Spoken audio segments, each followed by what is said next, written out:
be starting in just a few minutes. We had a little bit of a technical difficulty in the beginning, which delayed us, but I think we're on the road right now. What you could do if you'd like, please introduce yourself in the chat. Tell us where you're from, and we can see where everybody is coming in from. And we'll get started in just a few minutes. We are recording the event, so if you don't want your image on the screen for our later YouTube broadcast, we download and slightly edit these events, and then we put them on our YouTube channel. I'll put that on the link so you guys can bookmark it in case you want to come back and rewatch something or watch something that we've done in the last 3 or 4 years. So here, let's see.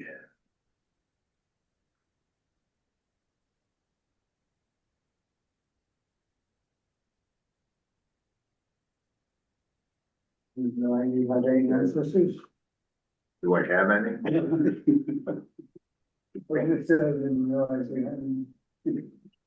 All right. I decided to come to see what it's about. Okay. We have Stephanie from Knoxville, Tennessee. Paul Cassingham from Taipei, Taiwan. Welcome. And we have Akron, Ohio, where it's snowing. Dan from Louisiana. And Steve from Brattleboro, doing research on Italian roots from Calabria. Well, we'll need to talk, Steve, because that's where my roots are from as well.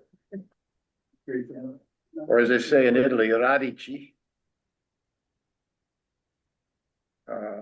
Sherry from Kansas City. Connie from Saxton's River. Brian from Northern Virginia. Excuse me, I need help.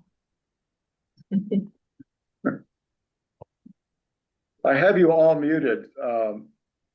And if you would like, you can unmute yourselves, but during the presentations, please mute yourself so we don't get any dogs barking or whatever.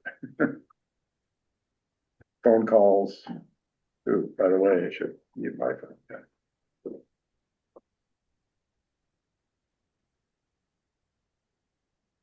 Okay, maybe we'll get started.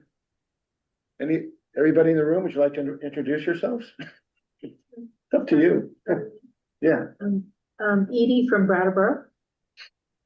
Mary from Brattleboro.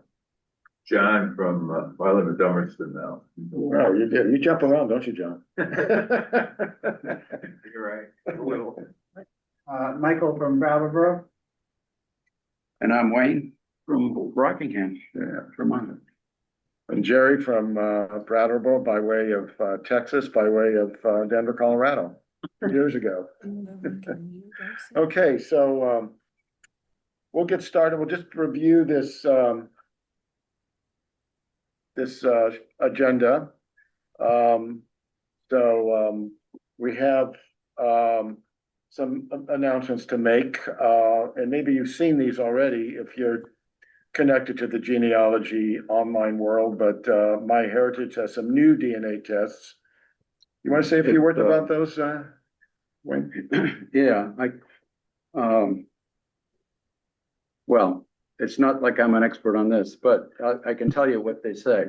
The difference is that they're doing a whole human genome scan when you do a DNA test now, or coming soon. I still can't quite be clear on. It's supposed to be the end of this year, the beginning of next year. The advice I was given was if you buy a kit now, don't submit it until January. So, I mean, the big difference is that it's looking at 3 billion base pairs versus what the typical tests are 700,000 base pairs. Oh. So I don't know how they managed to do that exactly, but supposedly a much more accurate test. And I guess it will give you the more people that take the new test, So the more accurate the matches will be, the people you match, in your DNA. There's more on their website, on their blog. They could kind of go through some of it in a little more depth about what they're doing.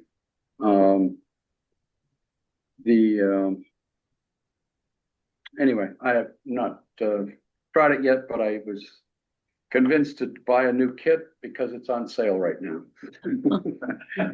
It's like what, 29? $29. But then you saw it was advertised for 25 at some point or something. I think it might have been for Yeah. Black Friday or Yeah. something, but it's back at the 29. But what you're Which is saying is you can buy the hell of a- test, but not submit it. You can buy the test and then,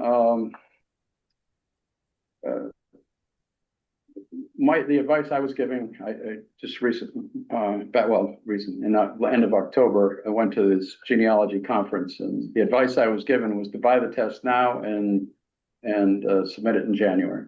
So, because if you're gonna do it, you want to be sure you get the new test. Right. The old test is obviously going to be discontinued, and you can no longer upload things to MyHeritage from other testing companies because of their new, because this new whole genome testing. But if you have, So- if you have a test from another company uploaded now, it won't affect that. I don't think correct? it'll affect that. Okay, I'm not sure how they're going to mesh them all together, yeah. but I guess eventually they will. I think people know that, right? If you test with Ancestry and 23andMe, you cannot upload your test to other sites, but you can download the DNA test and then upload it to MyHeritage, Family Tree DNA, and what's the other one?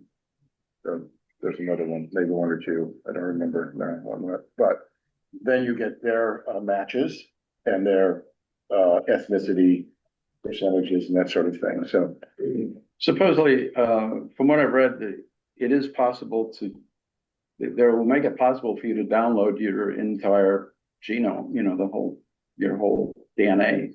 I don't know what you do with it if you download it. I wouldn't know what to do. Well, with obviously it. obviously you make a clone of yourself. Make a clone.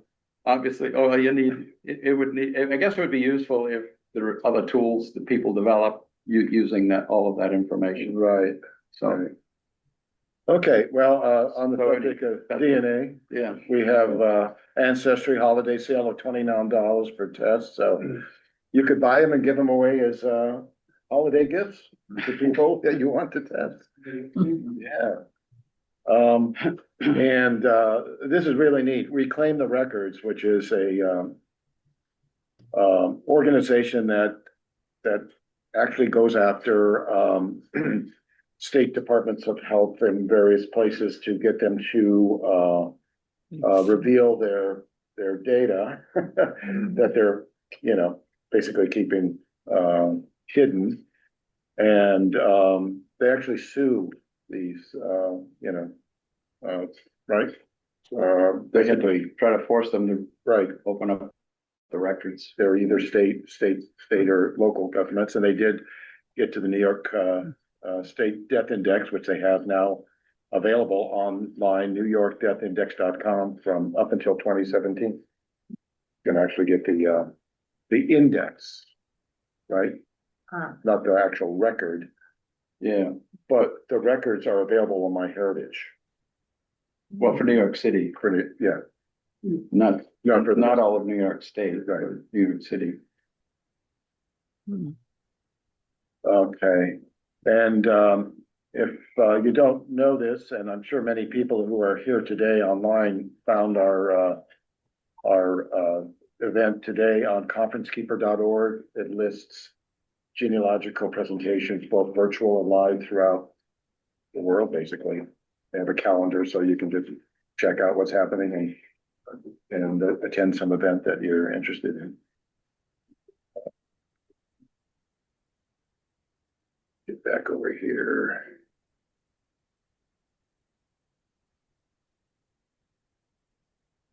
Okay, what else we have? guess that's about it. And we can start our sessions here. Wayne will go first with his presentation, and then I'll do mine, and then we'll have just a general genealogy discussions with Q&As. And then we've already set up our next meeting, February 21st. And if you want to sign up right away, you can use that link that you got in the email, because we don't change it, and just go ahead and sign up there. We'll then send you the Zoom link in February. And okay, so I'm gonna stop my share here. So you can do your thing, Rainey.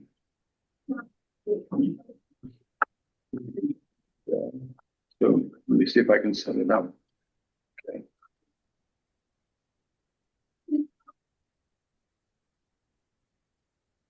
And I'll be monitoring the chat. So if you'd like to put your questions in the chat as Wayne is doing his presentation, do so, and I'll try to keep track of them so that we can get to them after Wayne does his thing. Okay. All right, we got it up on there. Well, so as I mentioned a moment ago, I attended this conference at the end of October, and there were quite a few sessions on using artificial intelligence in genealogy. So one of them, I decided to explore this one a little bit. It's called NotebookLM. It's a product from Google. And it runs a little differently than some of the other AI chatbots. I guess probably the biggest difference is that you provide it with the sources that you wanted to look at. And there it goes.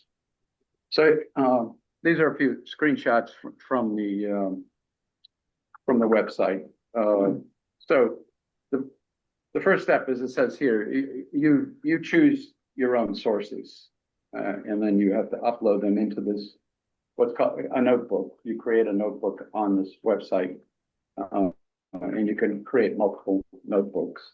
So it's kind of nice in the sense that you can control what it's looking at. So as it says here, primarily they want PDFs. It does say websites, YouTube videos, audio files. And since it's a Google product, you can also use the Google Docs or Google Slides. I focus mainly on providing it with PDF files. So then using your once you got the information in, then you can ask the notebook questions. You can ask it to please do things with the information that you've given it. So it becomes a more personalized assistant, if you will. One of the other nice things is it does let you see the source. So if it creates like a summary, for example, you know exactly where it's pulling the information from, which source that you gave it's using. It is, I've discovered, and I'll go into this a little more, that you really check what NotebookLM does, because it's not perfect. And this is another little feature here, which I did not experiment with, but it allows you it will give you an audio overview of what you've given it. And you can even set it up so that it creates a discussion among its AI people, if you will. You know, the AI can do it, it can create a discussion and will tell you about what you've just given it. I did not experiment with that part of it.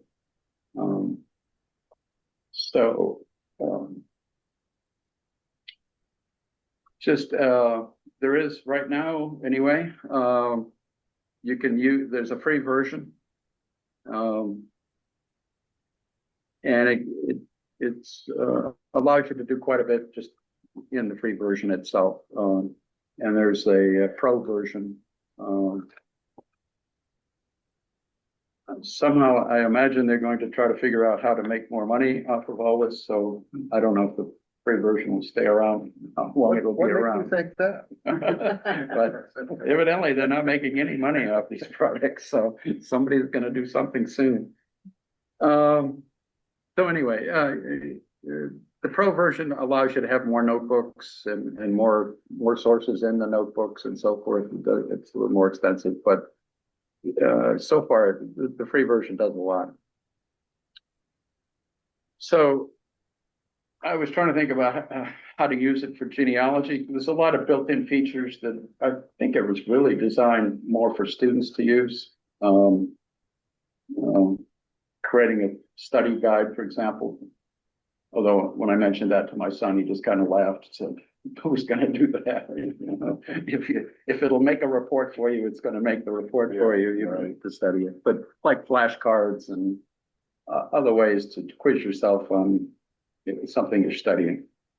But anyway, there are, it's useful for uploading and organizing documents. I mean, you can census records, vital records, letters, newspaper articles, all that kind of stuff you could put in there as sources. Then you can ask it to extract the key information. Ask, you know, have it pull out the names, dates, locations, and so forth. It's good at creating a summary of things and might give you some insight into something a family you're researching, for example. And it can consolidate things from multiple different sources. So it's one of its strengths is doing that. So a source is any document that you provided. So there are, like I said, there are some file formats that are not supported. So you cannot use a Microsoft Office file or image files, but you can easily convert them into a PDF file and then upload them, and then it can work with that. What it's basically doing, I guess, behind the scenes is converting everything into a text file. So you could give it a text file to start with. And obviously to do that, it's because it also works with audio, it's got to create a transcription of the audio. Or if it's a document, it's got to use this optical character recognition to convert that into text. And it also has to have handwriting recognition if you're going to give it a handwritten document. So it does, you know, it has a lot of things going on behind the scenes. So here's an example. Give it this as a test. The free version, you can have 100 notebooks and you can have 50 sources in a notebook. It allows you to have 50 daily chat queries and 3 daily audio generations. So that's the limit of which is pretty generous, really, of the free version. Question. Oh.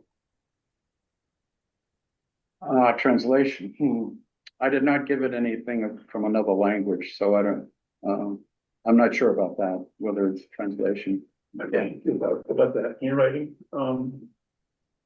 converting handwriting to text. Yeah. How good is it at that?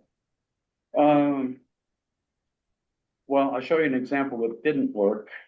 The better the handwriting, the better off you'll be. The person that gave the lecture that I went to, said it does pretty well with modern handwriting. So I'm going to give an example in a minute where it really was having trouble, I think. So to do this, I added, this is what it looks like on the screen. You add a source and you're up there in a list. I to do that, I had image files, so I converted them to PDFs and then uploaded it. Mainly, as you can see here, these are census records from 1850 to 1910. And the person that I'm working on here lived in Monroe, New Hampshire, so I uploaded the history of Monroe, which is roughly a 700-page book. So it takes, well, I mean, those 50 sources could be 50 books. You know, it doesn't have to be a small single-page thing. And you can upload things at different times. So if you find a source and you want to add it to your notebook, you can add that and then ask it to manipulate that in some way. So I'm not sure if this is the best way to give it a query, but I've used this in other chat, you know, the other AI tools.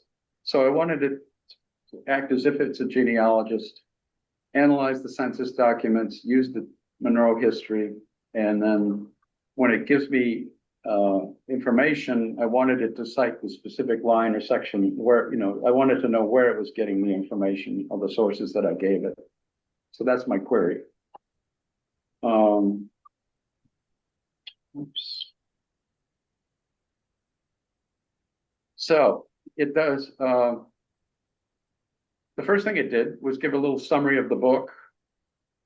And then if it's down in the bottom here, you can see it provided me with some questions that I might want to ask it. And there's 3 of them there, but there were several others. Things that it thinks you might want to know about what was in the history book. So it's like I said, I think it's primarily designed more as a study tool. But there were some prompts that I could work with. So it gave me the genealogical information that I asked for. It summarized it, and it gives you the source, you know, where it got this, what source it was using to get that information. Yeah. There are, I don't know if you can see it on your screen because there's a lot of text here, but there are little numbers next to some of those things. Like birth date, there's a little number 1, residency, number 2. If you hover your mouse over that, it will actually pull up the section of the source that it, you know, you can actually read the source off of there. So that part I thought was kind of nice.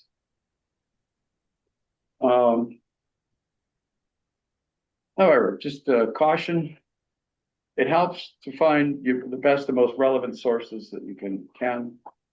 And the quality of the handwriting, I think, does affect the results. So if the handwriting is particularly bad, you might have to convert it yourself into text and then upload that. And I did discover NotebookLM can just make stuff up, and it's very confident in its answers. I don't mean this to sound political, but it's a little Trumpian. You know, I'll show you in a minute, but it'll be so insistent that its way was the right way. So then how do we know what the source was? I mean, did they say themselves or did they make up a source? No, they weren't making up the source. They were making up what was on the page. Show you in a minute, and it's just crazy. So this was the 1880 census. It was a single page, and I asked it to please look again at the 1880 census. Francis Fisher is listed as a widower and working as a cooper on line 22. Nancy Fisher, his wife, is not on the page. What happened? How come you didn't find that? So you put that in. That's my question. And then it gives me the answer. It says, well, this is an excellent point for a genealogist to investigate. As records often contain conflicting information. Upon re-examination of the 1880 census, the physical evidence recorded at the time appears to contradict the vital record information in the town history. And then it proceeds to tell me that Francis Fisher is on line 21, not line 22. It tells, he says, he says he's married, and he's not, he's a widower. That his primary occupation is farmer, and it wasn't, he was a cooper. So, you know, it had already given me that information, and then so I was querying, you know, my query was, how did, you know, none of this information is right, is what I was trying to say, and why, you know, what's up with this? And it just kept insisting that this is why it had trouble, I think. I mean, this is the actual document. This is the actual census record. So the handwriting is difficult. And I gave, just as a test, I uploaded this same page to another AI called Claude. And Claude did a very similar thing. It just made up, you know, it knew I wanted information about Francis Fisher. And it just made up, said, here's Francis Fisher, here's his wife, here's one of his kids. And so when I queried Claude, I said, I can't see any of these people on that page. And Claude fortunately, at least sort of apologized and said, well, so what line is he on? Your NotebookLM never gave up. It kept saying, you know, he's there and he's not. So anyway, the handwriting, I think, is a problem.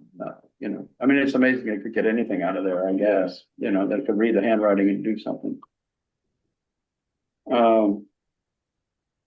So what did I say next? Okay, so the 1880, I was attempting to correct it. So I said, the 1880 census, there are 3 columns indicating marital status. Column 9 is single, column 10 is married, column 11 is widowed or divorced. Opposite Francis Fisher name is a tick mark in column 11 indicating he was a widower. Now, NotebookLM. This is a critical detail, especially when cross-referencing census data with other vital records.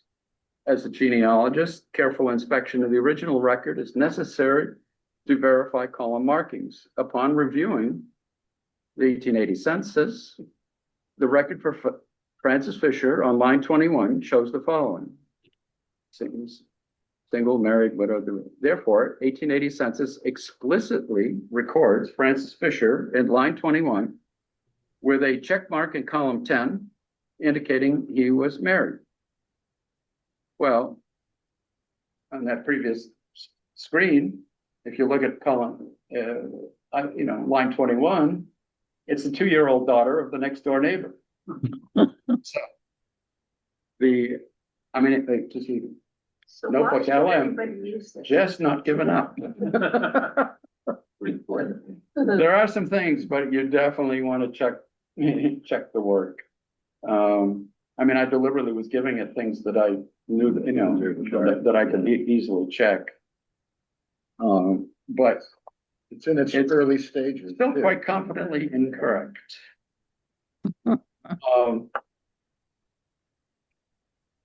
Was there more problems with handwritten things than, Yeah, I think really, yeah, I have some other things that I did with it.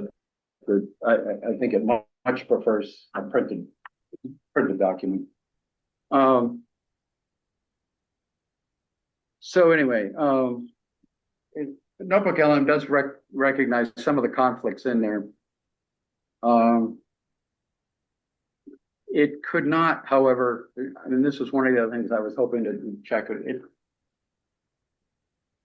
It was unable to see a conflict in some of the data that's in, like, for example, in the town history. The town history says that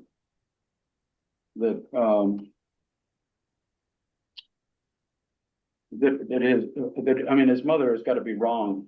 The woman listed as his mother in the town history is wrong because she was born in, I think it was 1826. And Frances Fisher was born in 1835. So she was, I mean, she couldn't have been his mother.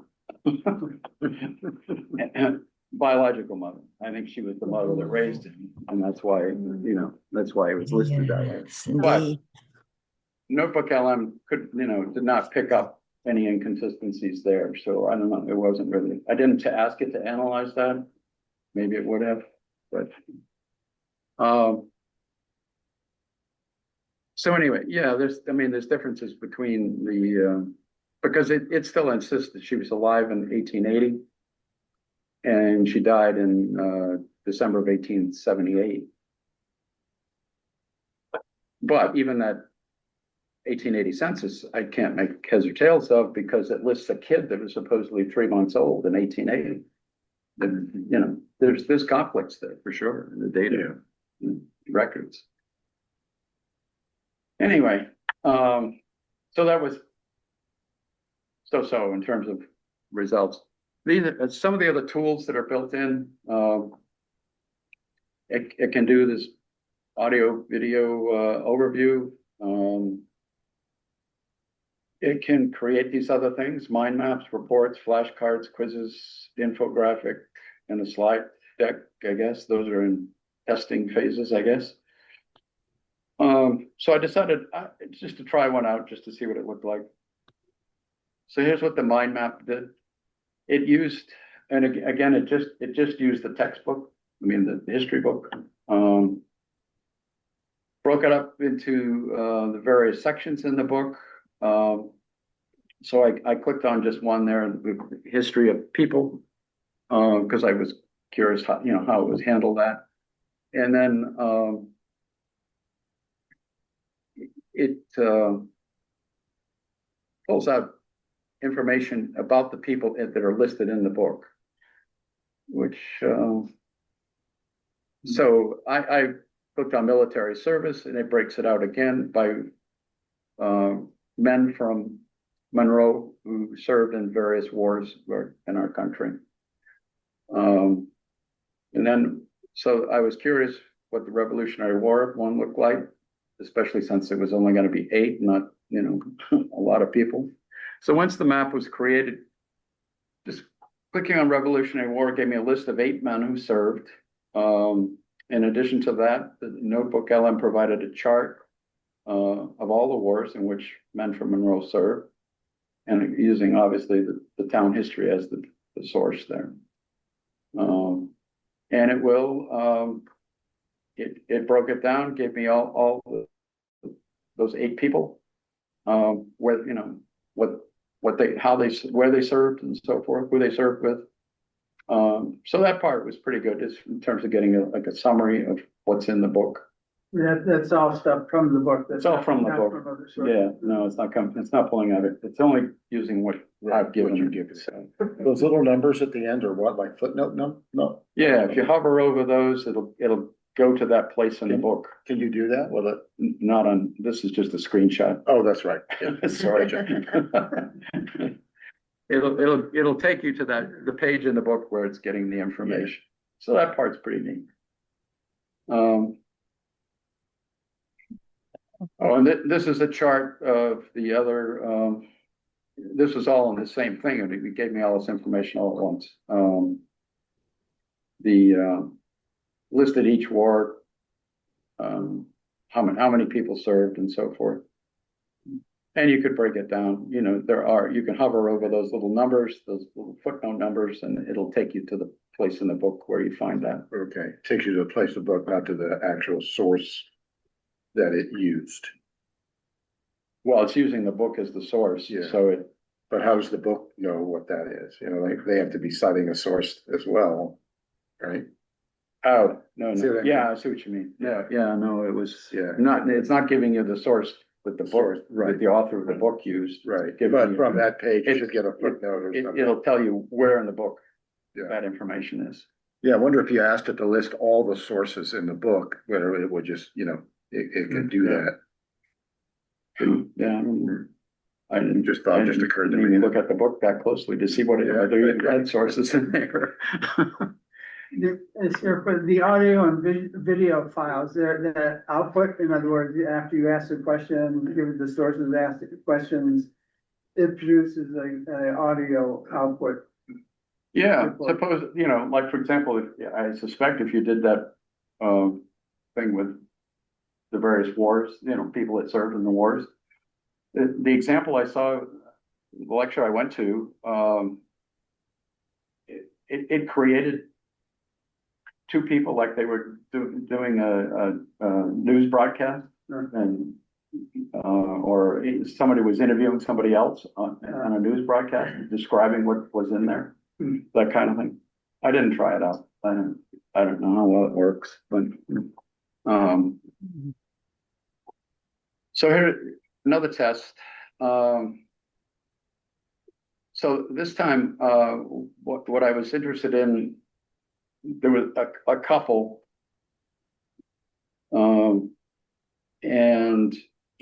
I found a genealogy that they were in.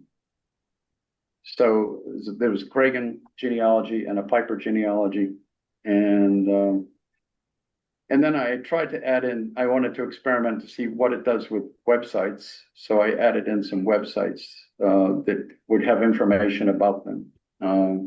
This Francis Cragen also was a Revolutionary War soldier, so I was curious whether it would find, how it would work with that. The focus really does seem to be on PDF files. It depended heavily on the genealogies, not so much on the other information that I was giving him. So again, so this is my prompt. I wanted it to create a family group sheet for Francis Cragen, and includes his parents, his wives, his children, identify the source for each piece of information, and then please create a biographical profile of Francis Cragen. So it did create a very, very lengthy family group sheet here. I've only got part of it up there, but it included him, his parents. Yeah, on this page, we just got that far with it. All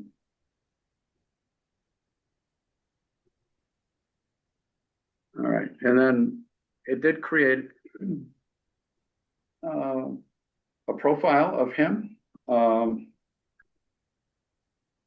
it listed his marriages, Revolutionary War service, community and life enterprises. Again, pulling most of this from the genealogies. So, but I was curious, what did it do with the websites? So I gave it a link to a specific page in the DAR. Forgot what they call it, but anyway, their genealogy resources research area, where his name was listed and where he served. So so I gave it a link. So using the DAR website, are you able to add the names of the officers he served under in the Revolutionary War? So it. Anyway, I was pleased with this part because it says, however, based solely on the sources provided, I cannot access the DAR website to search for or verify the names of the officers that he served under. And then it goes on to describe the ancestor database in the DAR genealogical research system. That's the word I was looking for. It does, his service in the Revolutionary War is confirmed in the biographical profile, mentioned his participation in a march at Coos and joining the town militia marching to Ticonderoga. Again, that was coming out of the Cragen genealogy.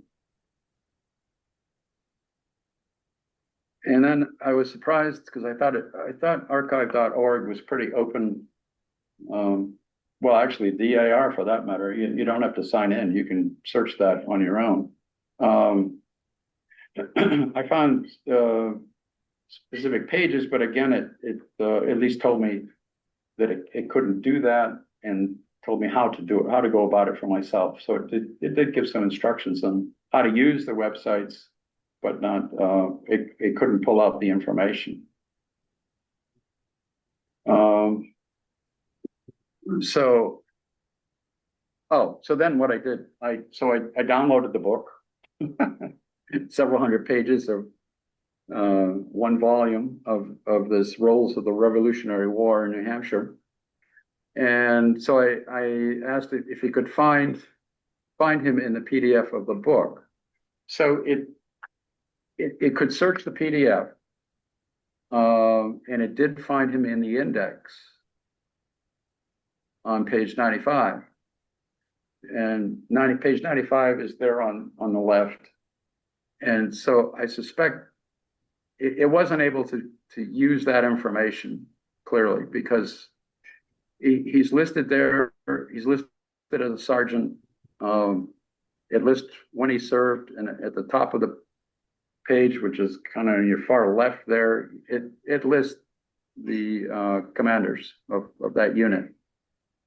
So it was not able to extract that information, and I suspect part of it is having difficulty dealing with a chart like that, especially since it was not, a vertical orientation versus a horizontal orientation. And even if I had redone it, I'm not sure it could pull it out of the chart.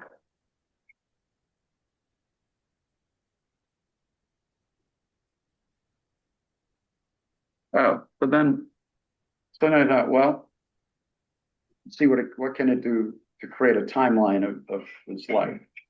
And this part I was pleased with. It could,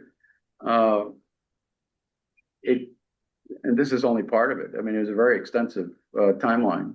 And it even included things like February 1750, the birth of his future wife, kind of thing. It's the way they put it there. Who would become his second wife. So and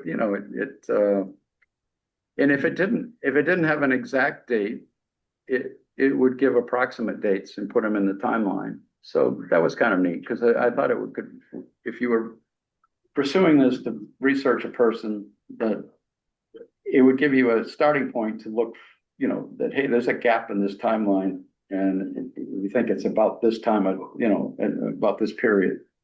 So, and this prompt was going to the genealogy book, the genealogy of Craig.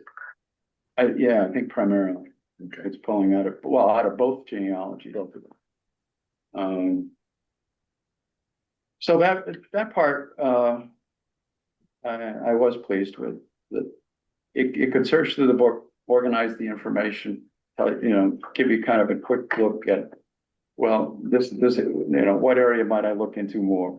For example, in 1772, he moved to Temple, New Hampshire. Well, probably there's some land records and so forth in Temple, New Hampshire that you might want to, I might want to look at if I was pursuing this in depth. And like I said, it was pretty extensive. This is only part of it, kind of a short part of the whole timeline here. I still can't understand. You're so experienced, so you see the difficulty. Somebody else going to go literally and believe it. Just might accept it. Oh. Well, yeah, I suppose. Yeah. That's one of the dangers, I think, with pretty much any of these AI tools. Right. I mean, it's kind of amazing that they can read handwriting at all. Yeah. One of the kind of a little sideline here, but one of the AI uses that I think is really greatly improved is on the family search website, because they put full text searching right into their menus now. It used to be kind of an experiment, and now they've just fully kind of It's developed. all integrated, yeah. Well, what that means is that it gives you a way to search, stuff that's not indexed.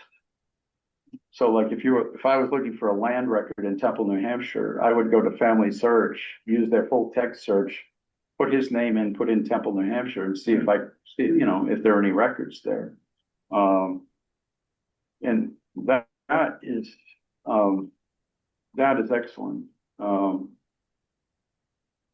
Again, especially for records in the English language.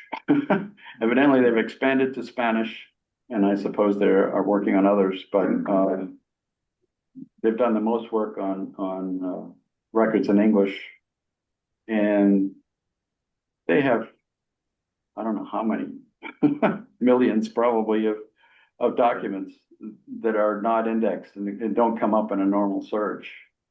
But that has made it so much easier because it will go through, highlight the name for you, do a transcription of the handwriting. It's going to convert the handwriting into text, and then it'll tell you where in that text it sees the name. Now, you still, you can't, you still have to know if you've really got the right person. You'd have to find some other information to verify that you've really found the right records on the right people. But it's greatly increased the possibilities of finding things. So going back to a typical small town repository of land records, today most small towns have them digitized, maybe not indexed, but digitized. That's typical. Well, if Family Search came in and did it, it would be on their website. But discounting Family Search, but does a typical town have their records digitized these days? Like Brattleboro has land records. Brattleboro itself had. Yeah, most of these are using some third-party software to digitize the records. Yeah, the deeds and so forth. Yeah.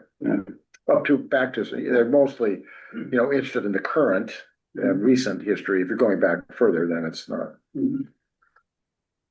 Then you have to rely on Family Search. I don't know. It may depend on the resources of a town. But Family Search could take a non-digitized, non-indexed. Non-indexed. Yeah. Source. If they have it, and they've shown millions of records, I suppose, at this point. It's just that a lot of them were not available. They're available, you could browse them. But, say you open up a file and all of a sudden you got to browse through 700 pages of, things. Now, the AI will search through and look for the names. That's probably not perfect either. It still could miss stuff, but boy, it really is made it a lot easier to find. Yeah. They're really on the forefront. Was it Family Search that was doing the 1950 census? And they did that as well. Yeah. That's where they were developing this whole thing to basically read handwriting. Right. And create an index. Yeah, I tried to do it on Italian records I'm researching, but unfortunately, the province and town, they were locked records, so I'd have to come here at the library where they have the ability to give me access to those, as a Family Search center. So I didn't bother just using some that were open.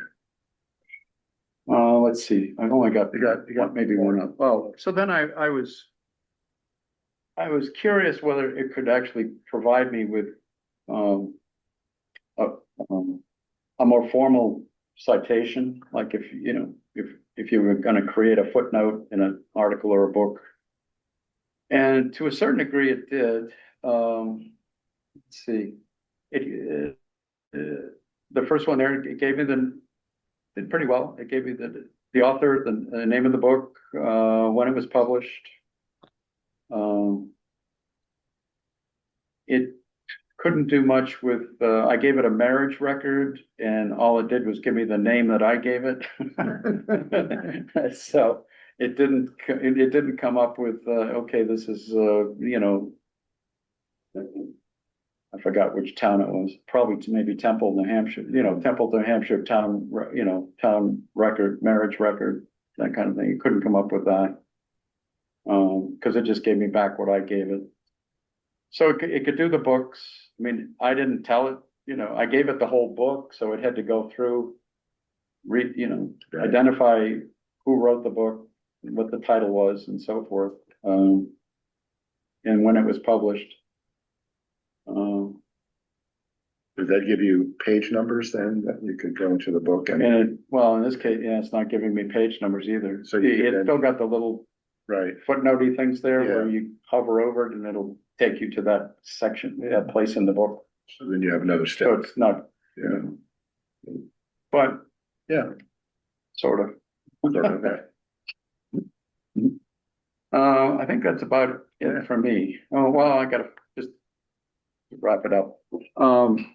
First of all, you know, if you have a text, you create a text file, a PDF file or a text file, clearly, it likes those better. With difficult handwriting, like that census record that I put up there, you probably would have to make it, you know, well, you can pick up, you know, like Ancestry will give you a little transcription of what's in there, so you could use that, copy and paste that in. But it probably needs to be in text versus, Yeah, unless the, you know, if the handwriting's really good, Yeah. maybe you can handle it. And as I tried to illustrate here, you really need to verify what it gives you. And not everything is gonna be accurate. And there are some cautions, supposedly it keeps everything within the notebook, it's not using that information to learn, you know, to teach the AI. But you still might wanna be careful about any records Yeah, on living privacy people issues. for privacy. Yeah. And if you really get a good notebook and you wanna keep it, you probably should make a backup of what you've done and the whole narrative. You know, like everything, all those queries that I asked it are all just one long thing, you know, that you can go back and scroll up and down and see. But if you know, if you're happy with the results, you probably would want to save it somewhere else. So that's it for me. great. Right, thanks, Wayne, that was real eye-opening. If people have questions, go ahead and ask them orally or put them in the chat. We will upload our presentations in a PDF format to our Google share folder, so when we send out the link for the video, we'll send that as well, in case you want to review them. You making a copy of this to send out later? I'm sorry, Ken? Yes. You making a copy of this, a link later to? Yeah, we'll send out a link, yeah, it'll be and we have all of them up there on our Google share folder, so you can look at other videos and see So what do I do? Go into Google Drive to share? yeah, I'll give you a link, and then you just go to that Oh, link. right. And I suggest you bookmark it Right. somewhere so that you can go back to Right, it whenever you right. need to. I gotta go in a little while. I'm in a Okay, meeting with my theater company later. oh, okay, yeah, that's okay, well. Okay, so, I guess I'll, do my little thing here. Your question? Will this be your primary? Oh, there you go. Tool now? Oh, Yeah, that's a good question, whether it should be. I mean, I do see some uses for it. Like I was particularly interested in if I found like multiple published genealogies on both sides of a family, you know, husband and wife. I could see using it for that particularly. And then maybe supplementing it with other information that I might have found. There's enough cautions there, though. You know, you have to be careful. You don't want to just trust it.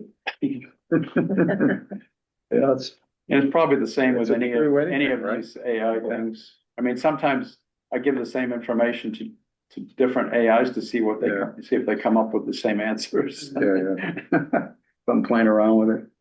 when you went to the session, was it being taught by actual Google people or? No, it's somebody else, somebody like me that's played around with it. This, Played around with it more than I have. yeah, we should mention, the session, was part of a conference called the New England New England Regional Genealogical Conference, NERG, right? New England, and so that, Yeah. it's every 2 years. This one was in Manchester. It'll move to another site in 2020. Portland in Portland, 2027. Maine, right? And it's incredible. You know, it's like, what, 3 days? 3 days. Well, Sessions plus every day? the pre-conference thing, if you're Yeah, wanted to do that too. right. And it's a pretty, modest, fee, right, to, Yeah, Okay. I mean, it's mostly run by volunteers. Yeah. So, yeah, genealogical societies and in the area, so, yeah. To take on, thank you. Okay, thanks. Right, Okay, John, we'll see you. yeah, no, later. Okay. Hmm. Okay, And it's the, should those things gonna.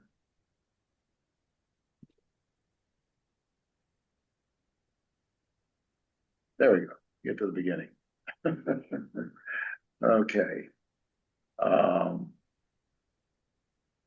So Elephind was, something I just discovered, maybe a month ago. And it was probably through a genealogical email, and it's a index of newspaper collections that have already been digitized. Hmm. So I'll explain a little bit more, but it will allow you to search all of these collections where the newspapers have been digitized. So there are over 32 million pages, and they're planning to add 150 million. It's still growing. Has 29 collections of newspapers, and we'll look at that. And so you search them all instead of just individually going through searching each collection. Would these collections be just one newspaper, or would they be a collection of multiple newspapers? Yes. Multiple newspapers. Yeah. No, you'll see it better when I get to that slide. And it's maintained by a software company called Viridian. They're in New Zealand. wow. So anyway, so what we'll do today, hope I'll be able to do it. We'll go through some of these concepts. Is it free or is there a fee? There'll be, want to talk about their commitments to the genealogy research community. We'll review the newspaper collections, check out their search tips, as well as review some what they have called the smart search example with using AI. They have their own AI built into their system. And we'll look at some of the weaknesses as Wayne did using the AI. And then we'll review a keyword search. There are two ways of searching. One is smart search and the other one is keyword. And that's what we're mostly used to searching. We'll do that and try to trace the quote. Was about the existence of slavery in Vermont. Vermont was the first to lead off in 1777, meaning that was a quote that I found cited, and it was about how Vermont, in its constitution, abolished slavery in 1777. So, okay. So at any rate, it's free for now. You sign up. And you don't have to sign up, but I suggest that you do, because you'll get email notifications about new collections coming online and community updates. And then if you want to really help them out to speed up the process, you can give them money. And that's what they have here, $10 a month, $20 a month. Or give them anything. You can give them anything you want, I think. Except. Okay, I like this. Their commitments. And the things I really like are these: safeguarding content from misuse, including helping ensure it's not used purposely by AI models in ways that could distort the historical record. and the fact that they really want to support the newspaper collections that they're searching. So they want to make sure that you go back to them. So that's what happens. They're not, when you do that search, you're actually going to the newspaper collections of these other online entities. So it sends you there, and then you use their collection. So they're supporting you know, the people that are helping them with their product. All right, so these are the newspaper collections. There are 29 of them. You can see how many pages and titles that are in each one. And these are the largest collections. The New York State Historic Newspaper Collection is 8 million pages. California Daily Newspaper, 6 million. Colorado Historic Newspaper Collection is a really good collection of newspapers. I'm from there, so I use that extensively for some of my genealogy research. Of course, the National Library of New Zealand and the Wyoming Digital Newspaper Collection. So these are already online. You can search them individually, but with Elephind, you can search all these other ones as well. Especially if you have, you know, your family's migrating across country, you can, you know, also do that. I have to say, it's a little weak on New England. You know, if you're looking there, you have Nantucket, 107,000 pages. Newspapers at Tufts that may or may not be New England, because they might have other ones as well. Do you see something else there? Because Cambridge Public Library, Boston College. and Boston College, yeah. Mhm. Yeah, so it'd be kind of interesting to look at those individually, see what they, you know, what they carry.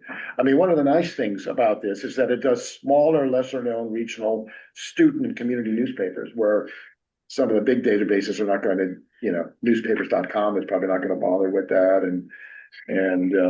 So you get access to those as well. Okay, these are their search tips from their site. Search places or names, and you can use that as a keyword search. You'll find Abraham and the word Lincoln, but for exact matches, you should use quotation marks to do an exact match. You can ask questions. How do you brew beer? That's an interesting one that they would cite, but where was rugby invented? But things like that, you can do it. And if you don't get enough, you know, if you don't get enough results, you can just rephrase your question as they recommend. Search across languages.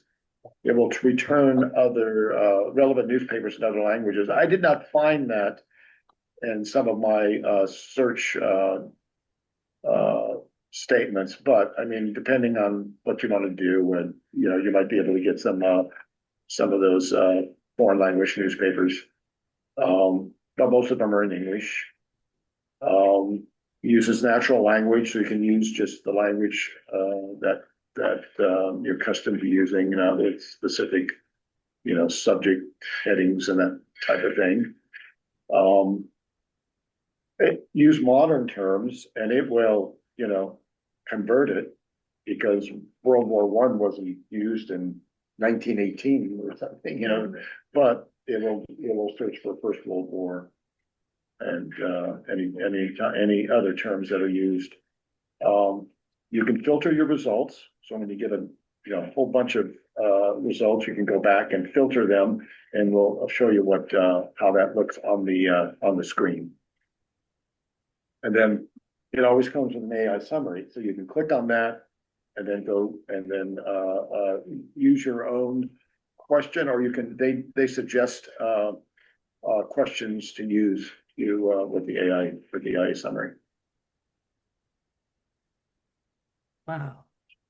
Okay, so this is a smart search example which I used, and one of them was what were the conditions of Negroes. I use the word Negroes because figuring it's going to be, you know, going back and searching historic newspapers in Vermont in 1791 when Vermont became a state. Now we know that 1777, you know, slavery was abolished in Vermont, but I wanted to see, well, really, were there slaves living in Vermont at that time. So anyway, it found 191 citations. As you can see, it divides it up by decade. So apparently there were some newspapers writing about it in 1800 to 1809.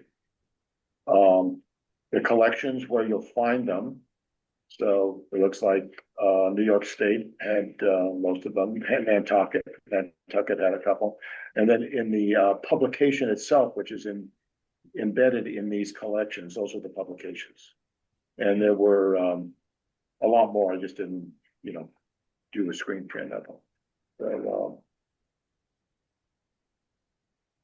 So anyway, here's what the research results gave me.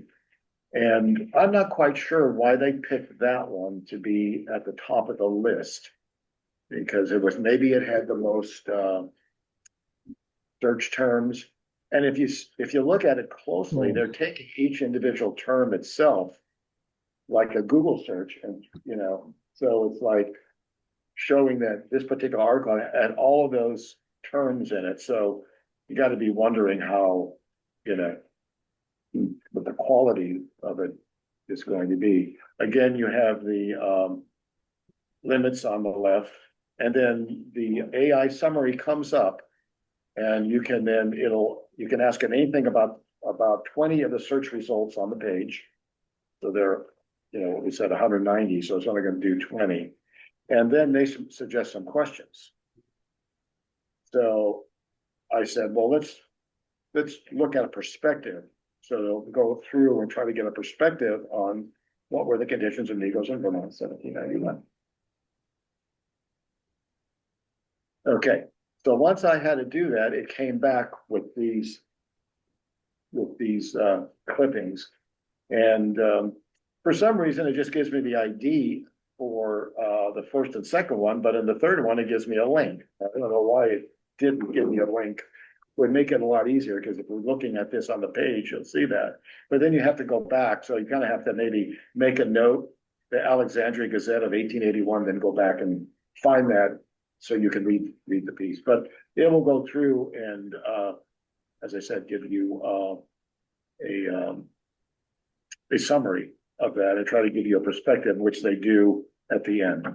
In summary, while Vermont formally abolished slavery, the clippings reveal a complex reality, one where the legacy continued alongside a degree of acceptance and relative freedom compared to other parts of the U.S., although the acceptance was not universal and existed alongside instances of discrimination and prejudice. Well, we kind of all know that after, Jim Crow laws were passed. But there's some interesting things here that, especially from the newspapers of the South. So then I asked it, how many slaves were living in Vermont in 1791? And it came up with some articles. So I said, wow, this is really interesting. And off on the right there, you can see that there's the Frederick Douglass paper, which is, a newspaper published by Frederick Douglass. Yeah. And, but as you can see, the Virginia Chronicle and probably the most, New York State. And then, Colorado had 20 articles on it as well. And this, okay. So at any rate, this might be the same one as I just did. Yeah.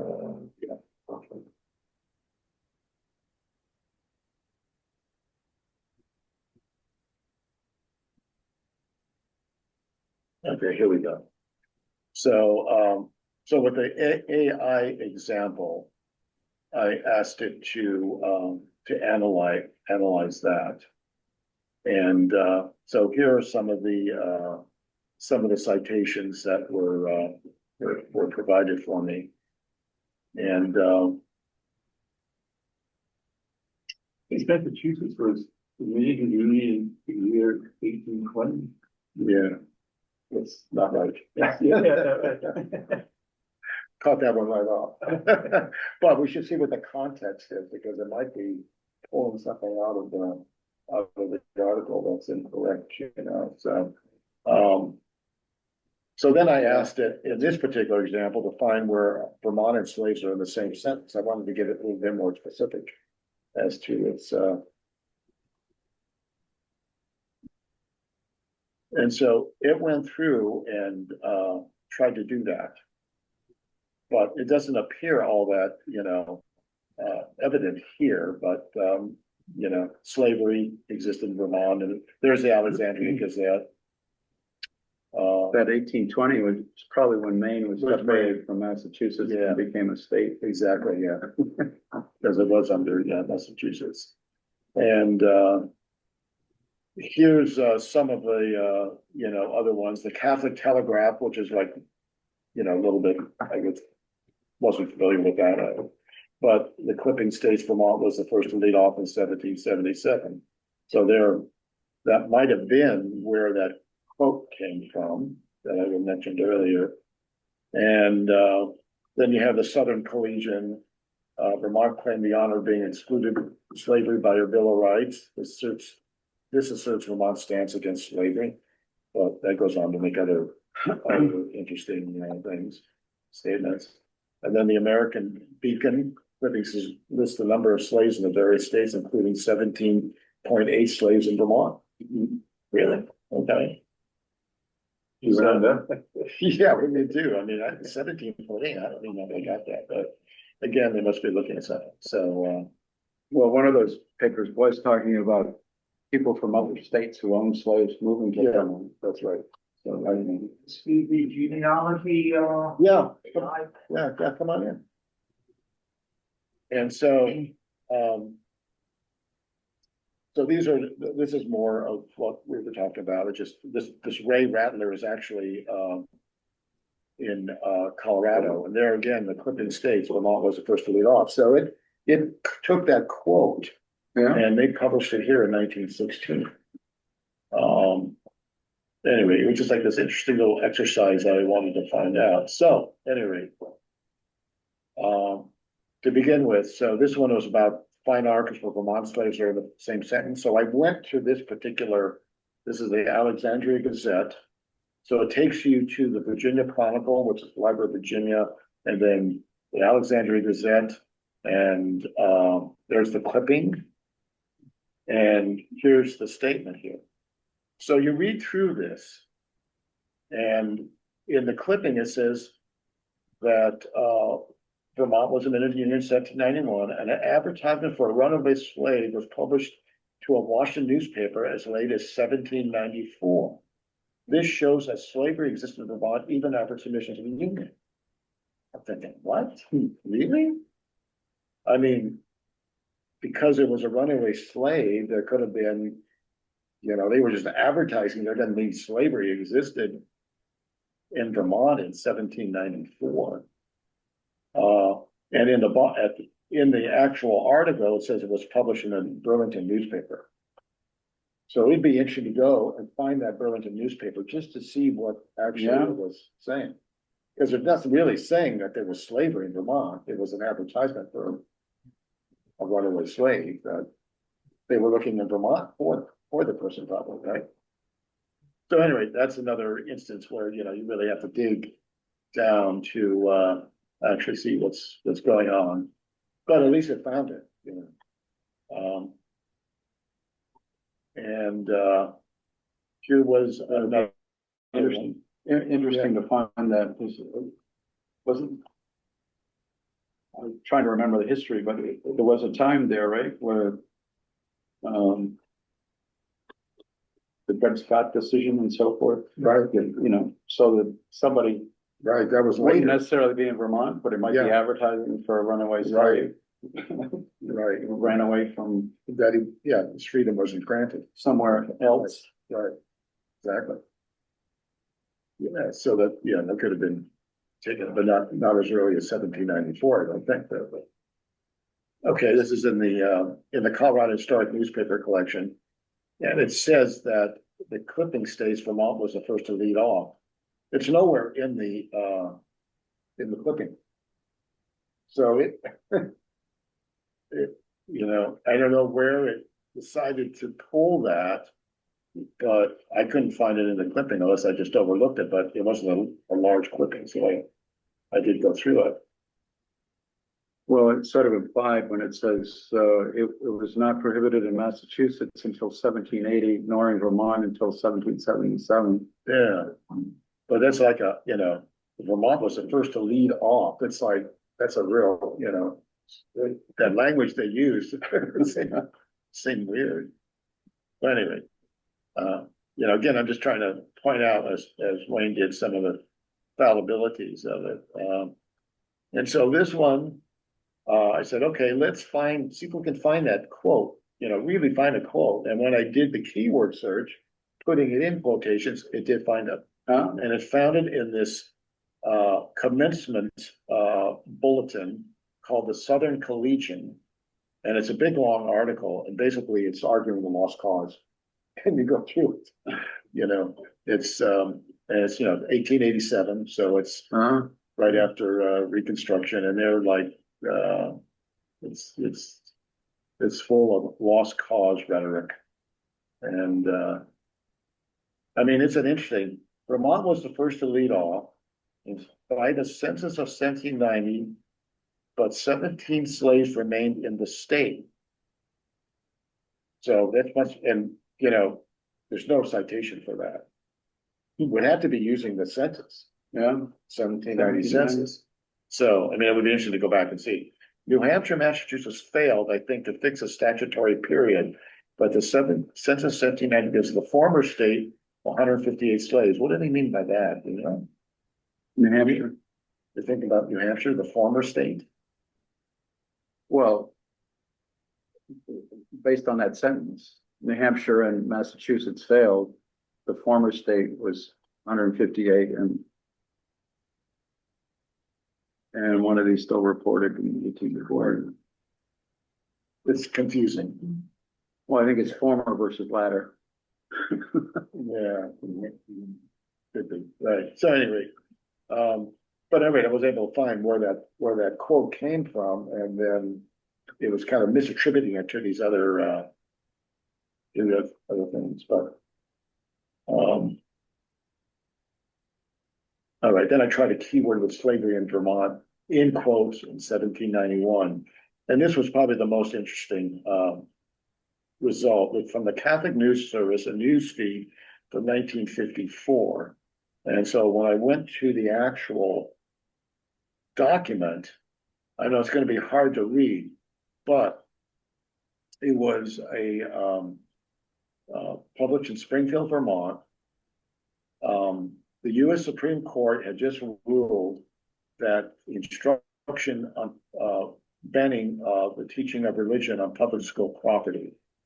And this guy who was running for lieutenant governor in Vermont, let's see, his name is somewhere in there, Harold J. Arthur, basically stated that Vermont doesn't have to adhere to that Supreme Court rule because in 1777, Vermont banned slavery, and when they were admitted to the Union, their constitution, you know, was good, and slavery was banned. So we should be able to teach religion on public property in schools. So it was an interesting argument that he was making using the banning of slavery to make that argument. But anyway, you know. But it was cool that it actually found, you know, this PDF actually in the, you know, in this Catholic News Service archive, CRRA, which is part of that collection. So you can get religious, you know, indexing religious information as well. Okay, that's it for me. There was a question there. Let's see, where is that? One, two. Oh, I think that was just your question about your primary AI tool.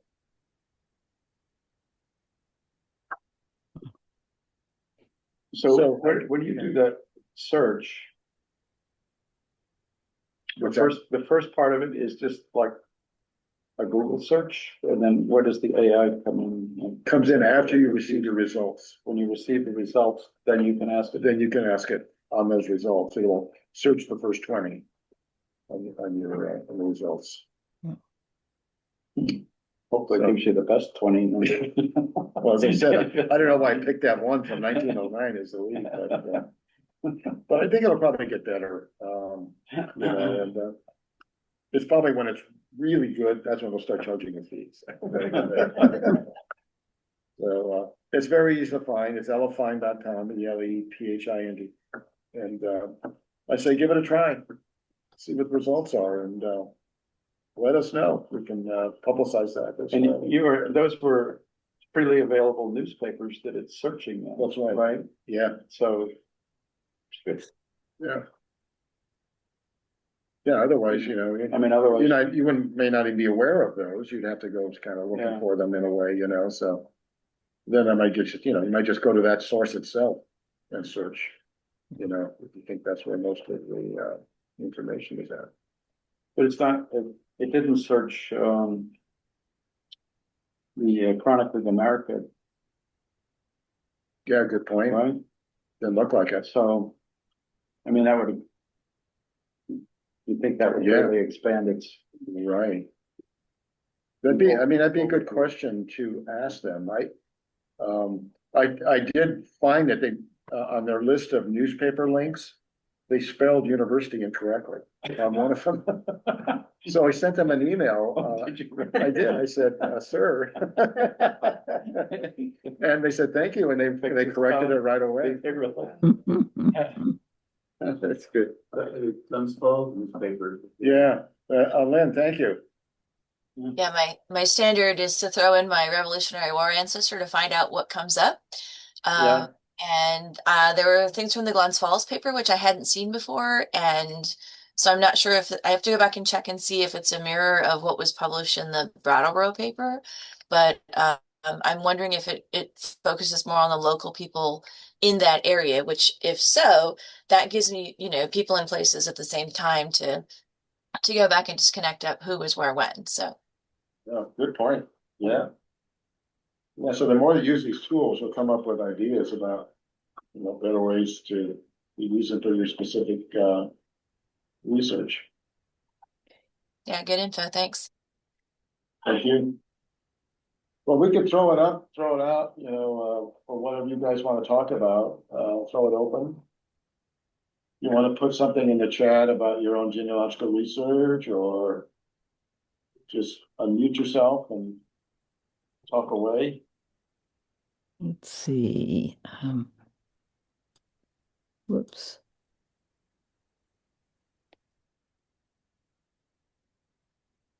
I have a bunch of letters, old letters that we found at a farm house, 500 or so from the early 90s on.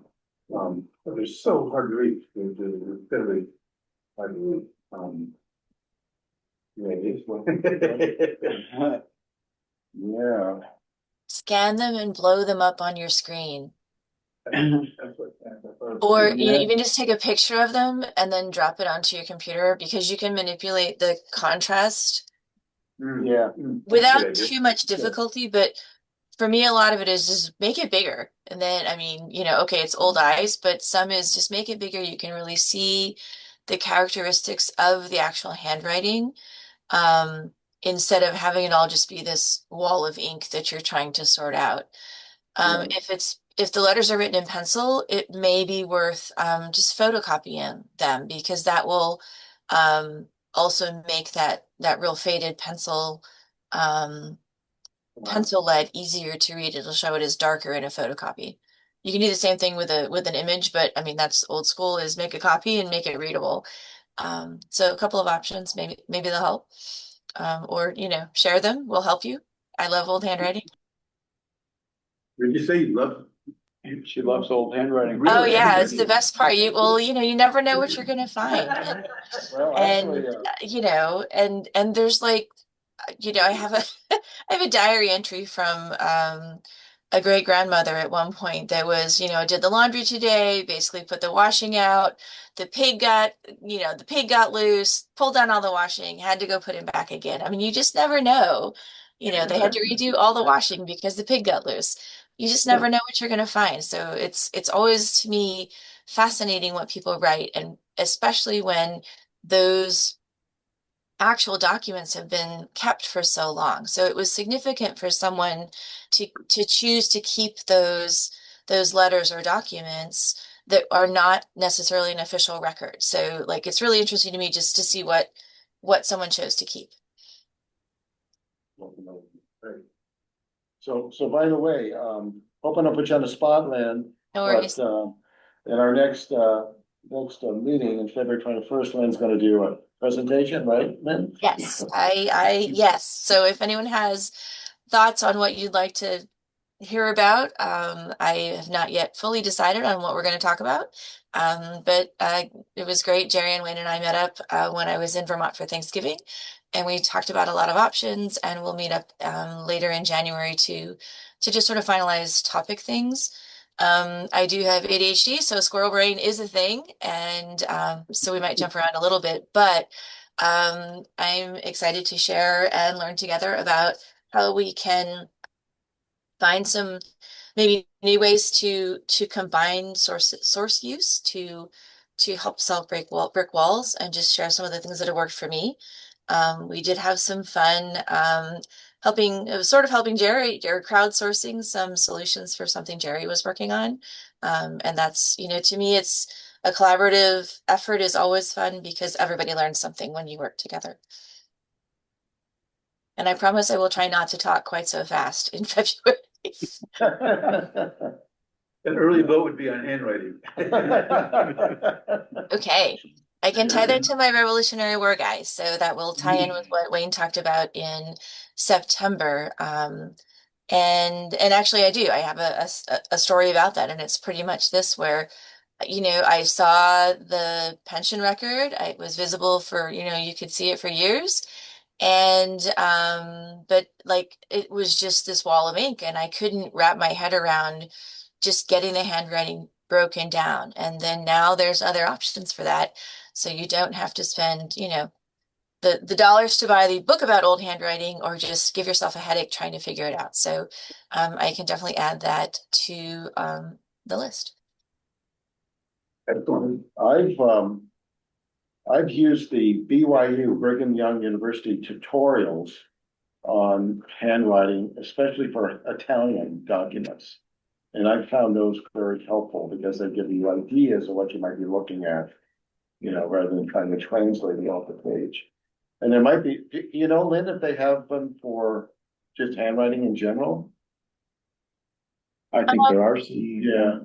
I know there are, and there are also webinars about it, so I can take a look and see what, because when you can walk it through and see, oh, this is how this person connected these pieces, and now I can visualize that. Sometimes that helps as well.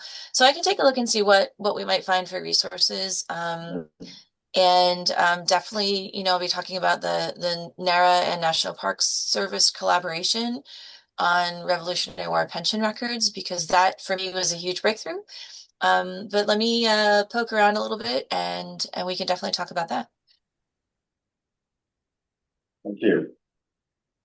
And if you have any ideas, you could take that email that you all got for the remote, registration or whatever, and just reply to that, and we can, send it on to Lynn, or we'll take it for itself, because that has our email on it, the Windham County Interest Group email. So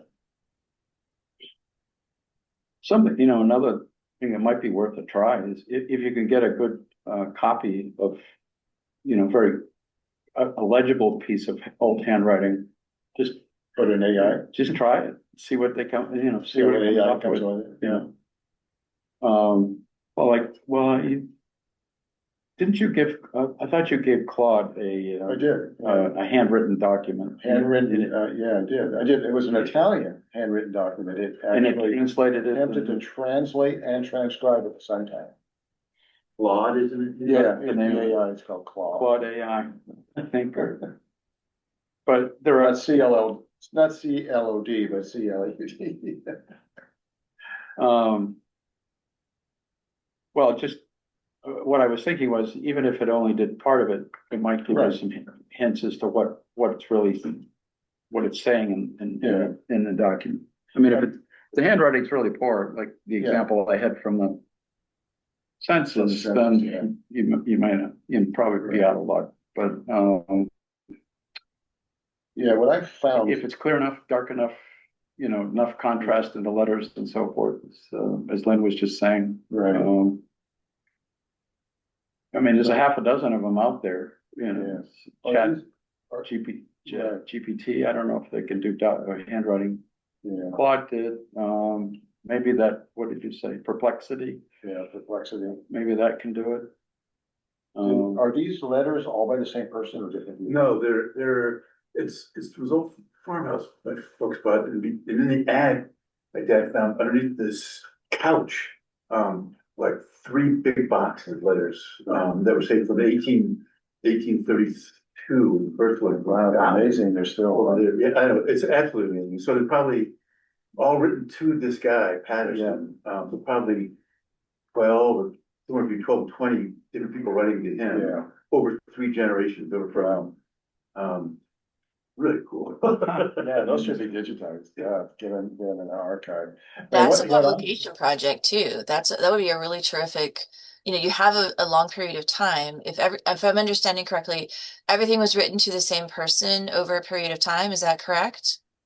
Well, same family. I think it was first written to a guy named Richard Patterson, and then he had 3 generations. So some of them might have been to his sons and grandsons, Descendants. but it's the same Family farmhouse. group. Okay.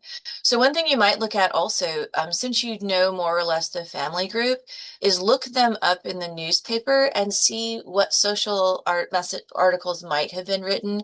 I'm not sure on if that time frame would have a whole lot, but there might be. So and so visited, the Pattersons and from New York or wherever. Because that would give you like, oh, this might be, you may be able to match up. Like if you have a signature or an address or something, you can kind of go, oh, maybe I can find another source that'll share who was where when, and then that would give you better context to help figure out who the letter was from and sort of what they might be talking about if it's super difficult to read. Good point. Yeah, yeah. When I've been doing research in Italian documents, from the 19th century, and I'm looking at online, let's say birth records. And so it's usually in a particular year or 2 years, it's the same scribe, writing these documents. So what I do is I try to go back.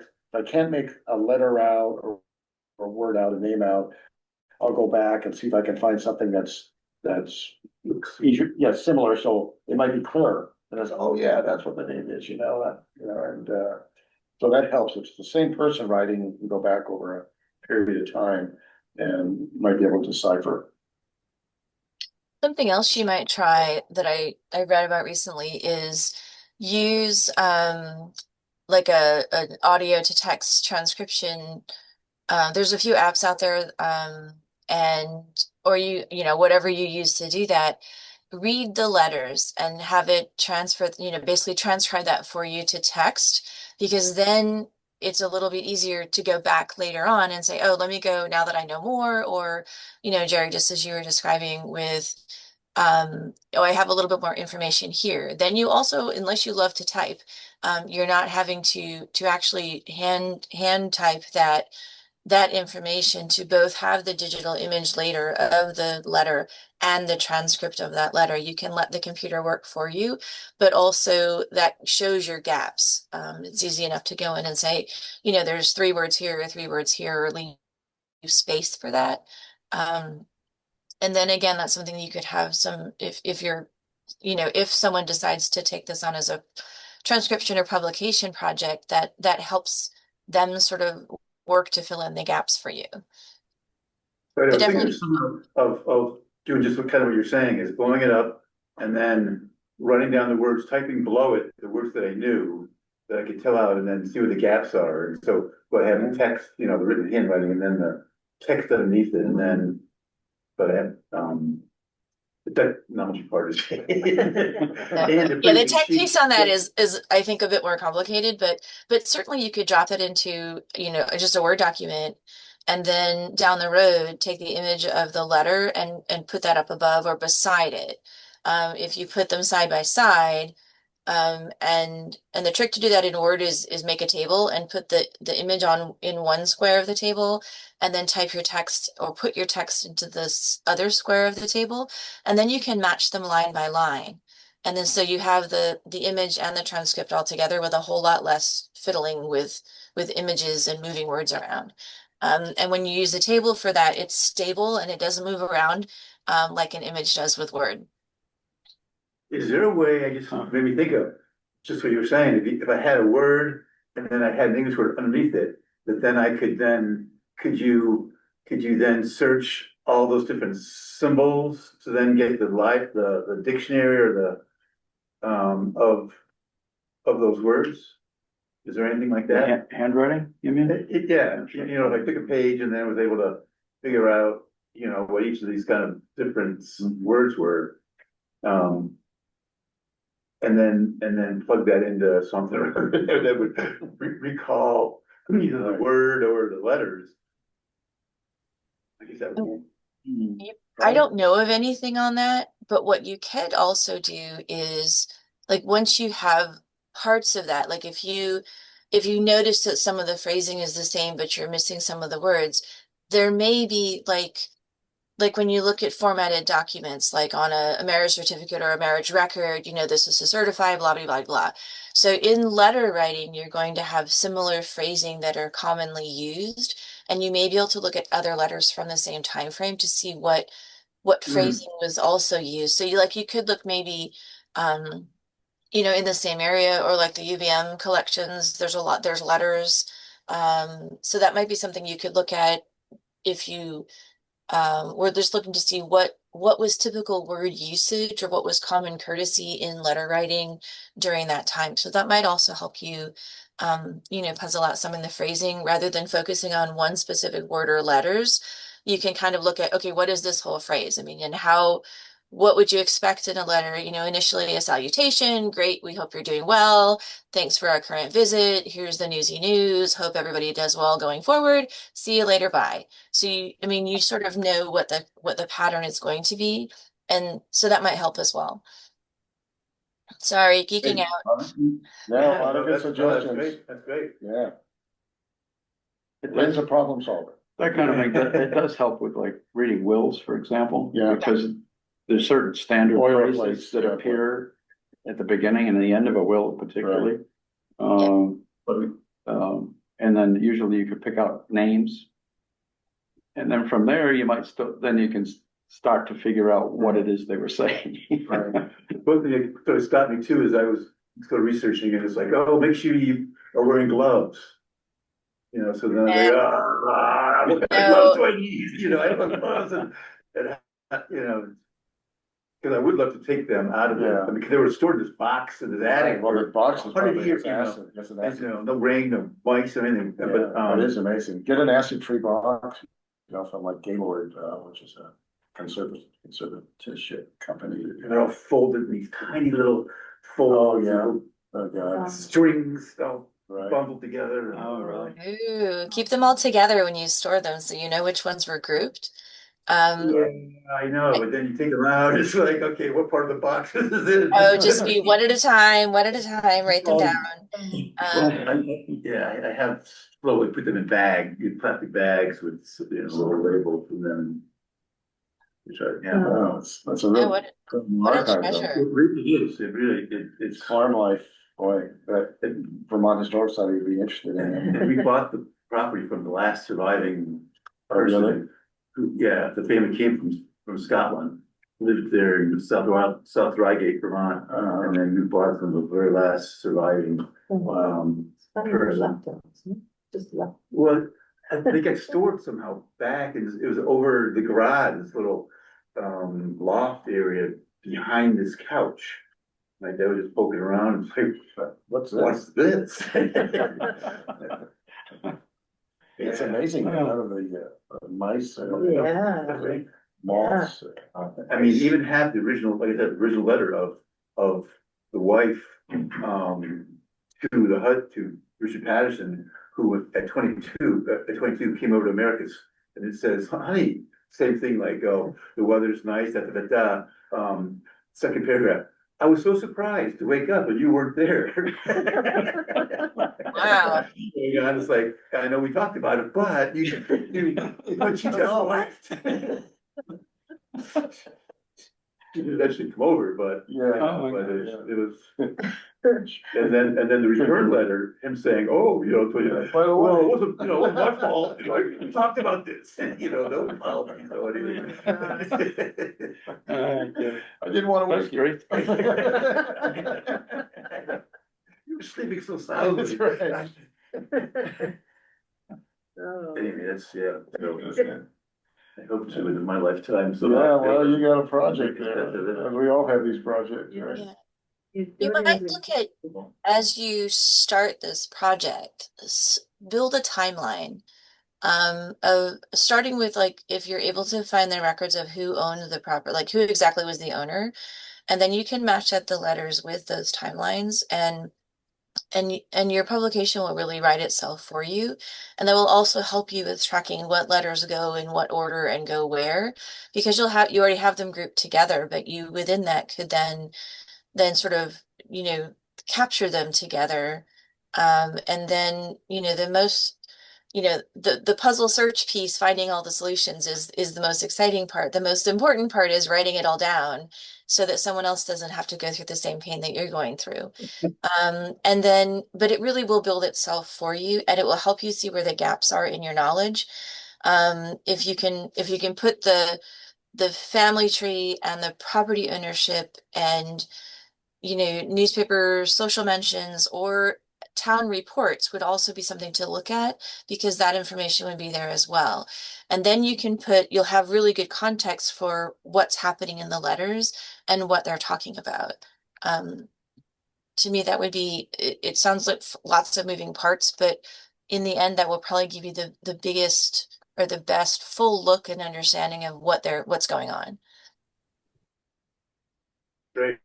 So you said the last living descendant from the house. Right. Of course, there might be, cousins that are still alive or something. Oh, true, right. That might be interesting to see if they have letters too, Right. That would take some genealogical research. Right, the letters, I don't know who they're from, like, he was a surveyor, and so some of them were inquiries about land, but they might have also, most likely the family members or some sort of, and. What was the surveyor's name? Richard Patterson, Richard? And that was South Reigate? South Reigate, yeah. She's on it. I have a big monitor. I can put two screens up. That's a really interesting town. They had a Scottish community, a company coming to South Reigate as a business perspective to try to have a town that was so company owned from Scotland, and they had people come over. And then they were sort of dependent upon Scotland for resources, and then during the war, the Revolutionary War, all of a sudden everything was cut off, any kind of communication, anything. So then Was the Civil War the Revolutionary. So then they were on we're on our own now. Okay, we're no longer part of this Scottish company. Huh. And, That's great. yeah. Wow, that is interesting. Yeah. And then my own family is from there also, so. From Scotland, too. I had some personal interest. Yeah, personal, sure. Yeah. Am I doing related? Right, you might be. We're unaware of the fact that you were buying Right, from my old grandpa. I was gonna say that when you were saying that is maybe the Francis Cragen that I used as an example. His first ancestor arrived here as a prisoner of war. British.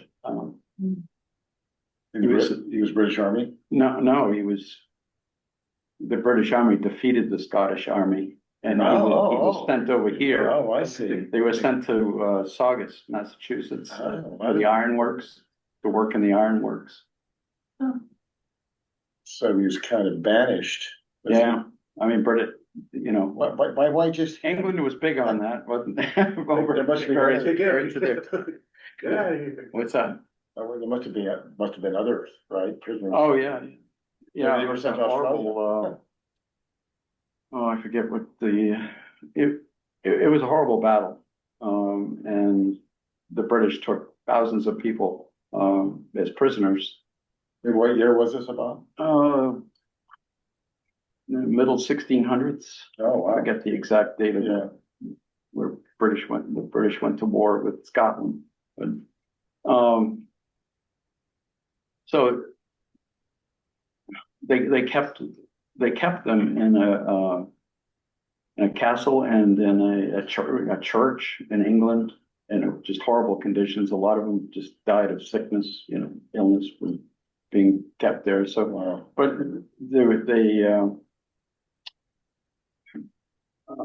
a boatload of them, you know, they were trying to make some money off of it too. Of course, you know, they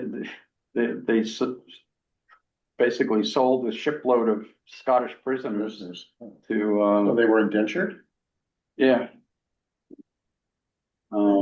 Sent them to work in the ironworks Wow. and, survived that, I guess, and enough, you know, and like you said, I guess there was probably a time limit on it, you know, Yeah. an indenture period. And then once they had no way to get back to Scotland. Right, so then they were had to free. settle in. They spun them around. So this was obviously much earlier period, but in the Revolutionary War, about 100 And years try to before. identify them when they're in the States, then they bought lands or something. But they were, well, they were recorded on this, you know, they knew the ship and who was sent on ship and so forth. Right. But anyway, you know, so Revolutionary period, I mean, he was, I don't know what, would have been probably 4 generations or Yeah, something. right, exactly. Removed from that. Removed from the original, ancestor. So then he ends up going to war against Britain. Right. Yeah. His history of the British. So it comes all the way around, doesn't it? In the Revolution. Well, Anyway, I guess we should wrap things up. probably should have things on to be out of here for the stitching group. Okay, so, thanks, We should everyone. make an appeal though as well. Lynn Yeah. is gonna try to put something together, but if Yeah. somebody else would like to Yeah, join in. do something with whatever the research they're doing, Yeah, you'll, we'd love to hear about it. definitely. So, you'll get a notice, in February about what we're doing, and, if you have any questions, we'll send out the link to this video once it's edited and uploaded, and the, link to our presentations. You take a look at them again. Thanks, everybody, for joining us. Yeah, thank you. Thank you. Thank you. Take care.